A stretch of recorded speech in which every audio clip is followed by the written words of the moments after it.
Welcome back to Uprising. I'm Sonali Kolhatkar. 5 years ago, the nation's worst industrial disaster took place off the shore of the Gulf Coast as the Deepwater Horizon oil rig, owned and operated by British firm BP, exploded. 11 souls lost their lives, and the underwater well began gushing millions of gallons of crude oil into the ocean. The oil didn't stop spewing for months, and all the while BP applied dispersants to dissolve it into the ocean water. Unsurprisingly, the disaster and its aftermath have been marked by corporate deception and profiteering.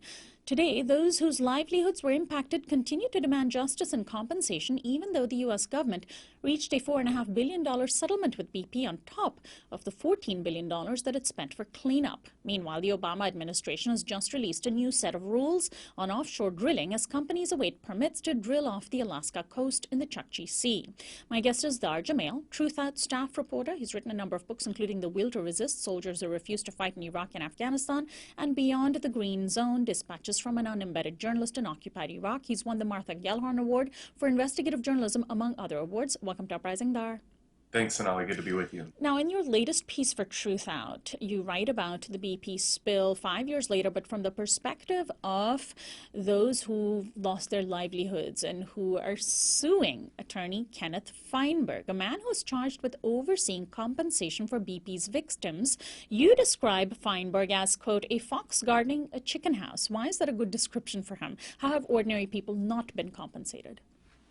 Well, he was basically brought in, and this is the perception of the majority of the people who filed claims through the Gulf Coast Claims Facility, of which he became the head of shortly after the spill and ran for nearly 2 years.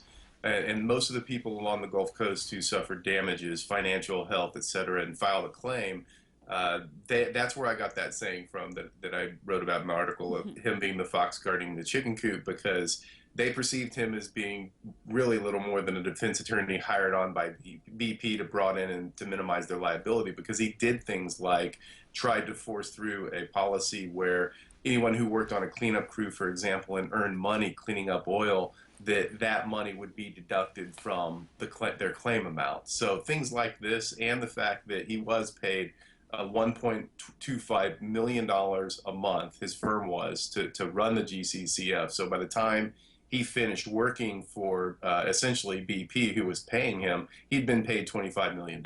So just a few things like this, along with the fact that the vast majority of the people who filed claims didn't get anywhere near the amount of money that they lost and needed to be compensated for.